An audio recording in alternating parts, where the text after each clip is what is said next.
दोस्तों आपका स्वागत है डांस डांसर एंड डेस्टिनी में।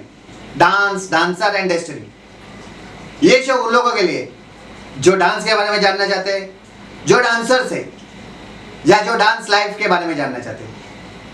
दोस्तों बहुत सारे डांसर्स आज फिल्म इंडस्ट्री में खुद के डांस क्लासेस चला रहे, कुछ लोगों ने डांस लाइन छोड़ दी है।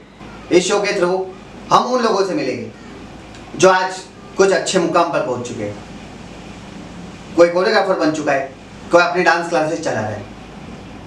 ये शो उन लोगों के लिए भी है जो अच्छे डांसर बनना चाहते हैं, कोरियोग्राफर बनना चाहते हैं, अपने डांस क्लास चलाना चाहते हैं, डांस से रिलेटेड, डांसर से रिलेटेड उनकी छोटी मोटी बातें डांस शो के बारे में, डांस क्लास के बारे में, डांस कोरियोग्राफर के बारे में, उनकी क्लासेस के बारे में हम इस शो में बताएंगे। हम डांस से जुड़ी हुई सभी बातें आप लोगों तक पहुंचाएंगे। ये शो डांस और डांसर से रिलेटेड है। मुझे आशा है ये शो आपको अच्छा लगा होगा। आज हम मिलेंगे कल्याण के रॉकस्टार डांस एकेडमी के मिस्टर स्वप्निल सालवी से।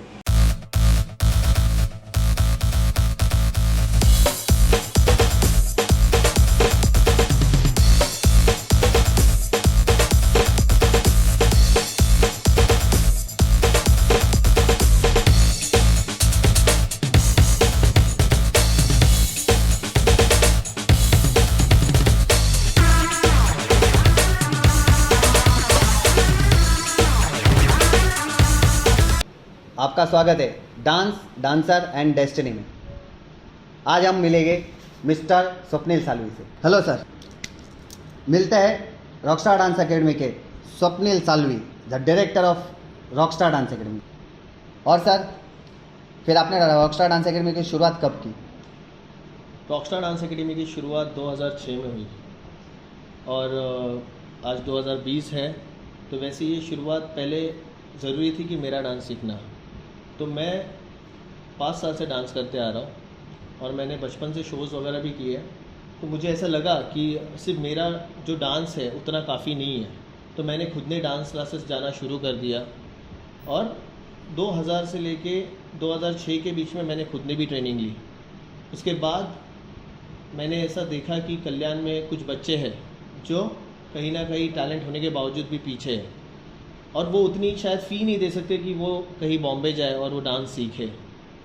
तो मैंने यही सोचा कि कहीं ना कहीं उनको भी सपोर्ट हो जाएगा, कहीं ना कहीं वो भी डांस करेंगे। तो मैंने 2006 में अपने डांस की शुरुआत की रॉकस्टार डांस एकेडमी की और वहीं से मेरा सफ़र शुरू हो गया और आज 2020 है। मतलब उस टाइम पे कोई डांस क्लासेस चलती थी या फिर आपने मीन्स अपने जो कल्याण में है सबसे पहले ईस्ट में, कल्याण ईस्ट में आपने स्टार्ट की? सबसे पहला डांस क्लास कल्याण ईस्ट में मेरा नहीं था। ओके, वो आपका था। ओके। उसके बाद मैंने डांस क्लास शुरू किया। ओके। तो तब जब मैंने शुरू किया तो शायद आप कहीं और बिजी थे, कहीं इंडस्ट्री में आप Yeah. शायद काम कर रहे थे।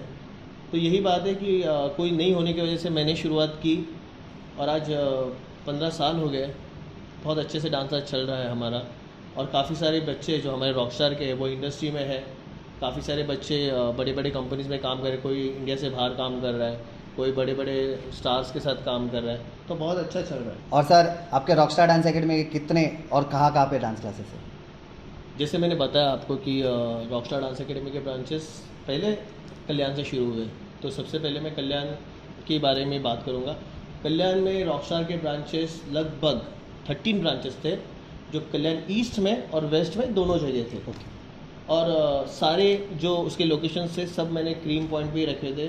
और आज 13 ब्रांचेस कल्याण में नहीं है, कल्याण ईस्ट वेस्ट में। तो ये मैंने शिफ्ट करके मैंने पलावा में ओपन किए हुए अभी जो डोंबिवली में है। ओके, तो पलावा में क्लासेस है तो वो तो बहुत बड़ी बात है आपके लिए। और बहुत लोग, मतलब मुझे तो लगता है कि कोई भी डांसर्स भले मतलब ज़्यादा बड़ा क्लासेस के लिए चाहिए था, उसी तरह आपको पलावा का मिल गया। तो पलावा में आपको कुछ अलग फील होता है वहाँ पे, मतलब कुछ? पलावा मेरे लिए एक बहुत बड़ी अपॉर्चुनिटी है। क्योंकि मुझे ऐसा लगता है कि पलावा में हर कोई नहीं जा सकता, क्योंकि एक स्ट्रॉन्ग प्रोफाइल होना बहुत ज़्यादा ज़रूरी है वहाँ के लिए। तो मैंने उनको मेल किया, मेरा प्रोफाइल तो उनको पसंद आया, तो उन्होंने मुझे वहाँ पे अपॉइंट किया हुआ है। तो वहाँ पे मैंने पलावा की जो सिटीज़ है लाइक कासाबेला, कासा रियो, लेक शोर, हर जगह मैंने मेरे डांस क्लास ओपन किए वहाँ पे। फ़िलहाल मेरे जहाँ पलाव में रन जो हो रहा है, जो कासारियो में ओपन हो रहा है, कासारियो में रन कर रहा हूँ मैं, कासाबिला में रन कर रहा हूँ। ये सारे जो क्लब्स है जो लाइक एक्टिविटी क्लब, जहाँ पे पूल है, कराटे है, सारे एक्टिविटी क्लब है, वहाँ पे ही मेरा स्टूडियो है, उसी में मैं डांस क्लासेस लेता हूँ। और वहाँ पे बहुत अच्छे से हो रहा है। वहाँ के जो काफ़ी अच्छे स्टूडेंट्स हैं, इवन वहाँ के जो स्टूडेंट्स हैं वो सिर्फ इंडिया से नहीं है, जो ऑल ओवर वर्ल्ड से है।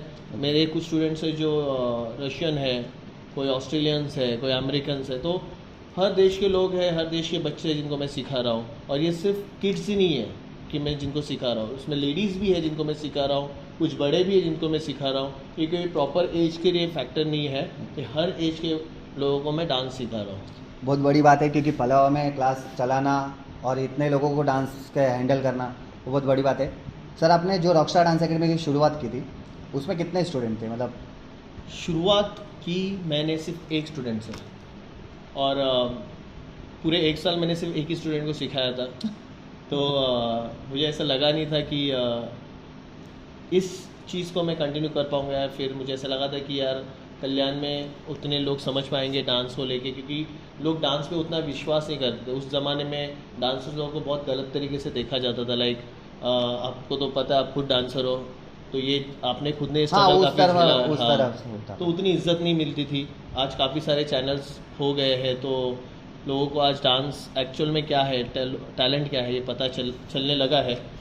तो वही बात है कि शुरुआत में सिर्फ एक ही स्टूडेंट था, ऐसे करके 1 से लेके 4 स्टूडेंट हुए। तो 4 स्टूडेंट को लेके मैं 1 साल तक सिखाता रहा, ओके, और आज तो हज़ारों स्टूडेंट्स को मैं सिखा रहा हूँ। तो बहुत नॉर्मल बात है ये सारी चीज़ें। पर जो स्ट्रगल स्टार्टिंग में जो हुआ मुझे, वो आज वो फील नहीं होता, क्योंकि शायद लोगों को आप खुद को जानने का मौका दो। या अगर आप खुद को जानने का मौका दोगे, तब जाके लोग आप पे विश्वास करेंगे, और वो तब आप बच्चों को आपके पास भेजेंगे। मतलब आपके डांस क्लासेस में अब इतने स्टूडेंट्स हैं कि आप थक जाते होगे और उनको भी थका देते होगे। ऐसा कुछ भी नहीं है, मैं कभी थकता नहीं डांस क्लास से, क्योंकि ये चीज़ लाइक डांस मेरा पैशन है। ओके। और वो चीज़ मुझे बहुत पसंद है, मैं उसे भगवान मानता हूँ। जब मैं डांस करता हूँ तो शायद मैं ज़्यादा जीता हूँ, लाइक मैं ज़्यादा मज़ा करता हूँ। ओके। और जब मैं डांस नहीं करता तो मुझे एक लाइक वीकनेस सी फीलिंग आती है, मुझे ऐसा लगता है कि यार मैं कुछ नहीं कर रहा हूँ। तो डांस ज़्यादा मेरे लिए इम्पोर्टेंट है, और मैं हज़ारों हो लाखों में एक साथ करोड़ों लोगों को सिखा सकता हूँ, इतनी मेरे में आज भी पावर है। पर मैं एक इम्पॉर्टेंट बात बोलना चाहूँगा कि कंपनी में मैं अकेले नहीं सिखाता। आज कंपनी में जो मेरे अंडर जिनको मैंने सिखाया हुआ है, जो मेरे अंडर ट्रेन हुए हैं, जैसे आदर्श आप जानते हो उसको, प्रेम को जानते आपके हो, members? जो मेरे मेंबर्स हैं, तो आज कंपनी वो खुद संभाल रहे हैं। मेरे अंडर में जितने भी इम्पोर्टेंट वर्क है, जैसे इवेंट मैनेज करना, बच्चों को ट्रेन करना, टेक्निकल सारी चीज़ें लेना, आज वो खुद सारी चीज़ें करते हैं।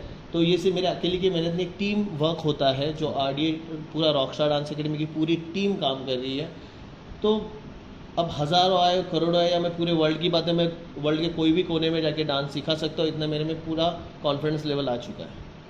जो करते हो आप, उसमें अप डाउन तो हुए होंगे लाइफ, जी हुए। तो उसके बारे में कुछ बताइएगा। ये मेरे लाइफ का सबसे इम्पोर्टेंट पार्ट है जो मैं आपको बताना चाहूँगा। 2006 में जब शुरुआत हुई तो मुझे ऐसा लगा कि जैसे लोगों ने मुझे पसंद किया, या बहुत ज़्यादा इवेंट्स मेरे अंडर में आए।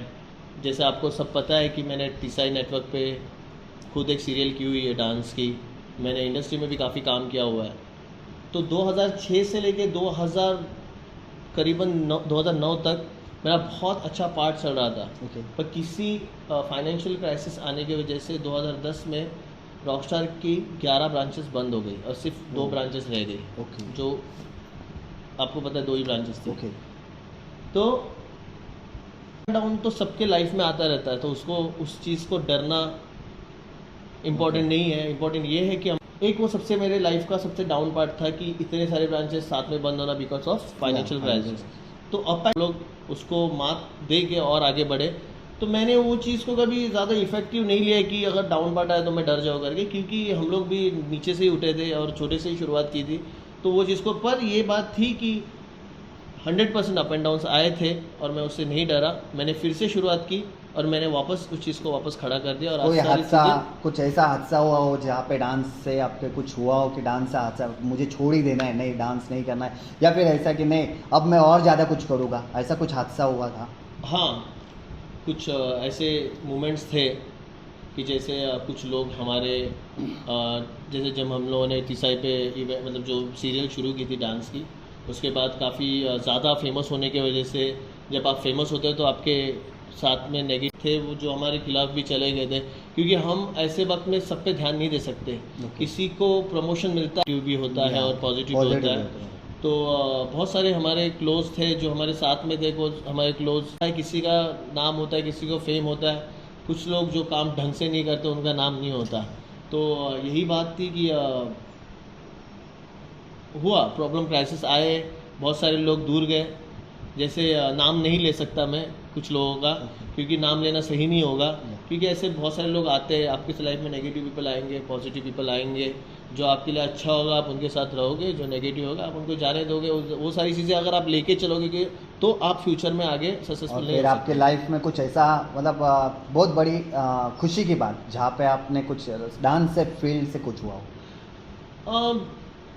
खुशी की बात अगर मैं सच में कहूँगा तो फिर मुझे एक डर था कि मैंने फर्स्ट एनुअल से लेकर 10th एनुअल तक कंप्लीट हमने शुरुआत तो की, क्या वो 10 तक कंप्लीट होगा क्या, ये एक डर मेरे दिल में हमेशा होता था। क्योंकि मुझे ऐसा लगता है जब भी कोई चीज़ कंप्लीट होने जाती है तो वो चीज़ होने के लिए बहुत तकलीफ़ होती है।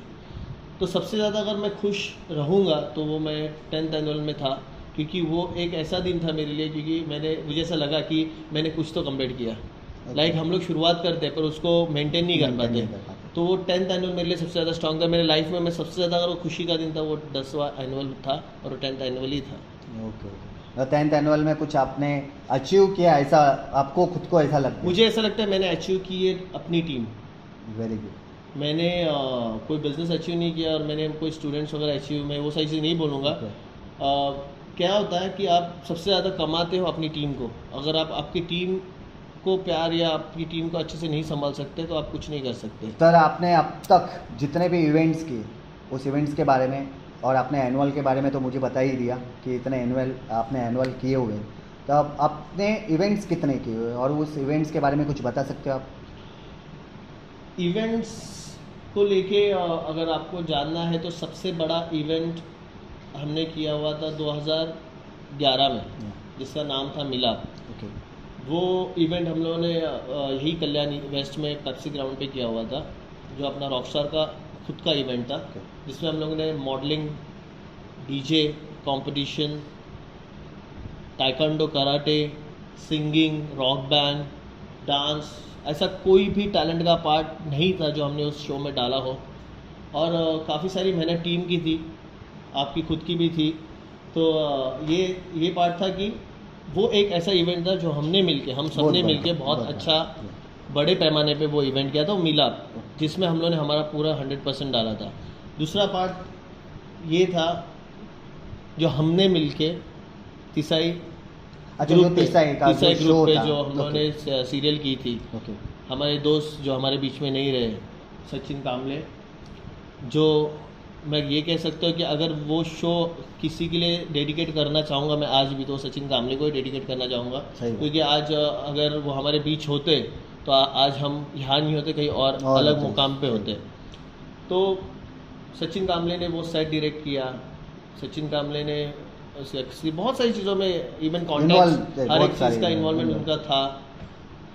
हमारे दोस्त उन्नी नायर जो हमारे साथ में थे, उन्होंने भी हमें काफ़ी ज़्यादा हेल्प की। और सबसे ज़्यादा सपोर्ट हमें अगर मिला अपने गणपत सेठ गायकर, जो आज 3री बार MLA जीते हुए, तो मैं सबसे बड़ा थैंकफुल उनके लिए हूँ।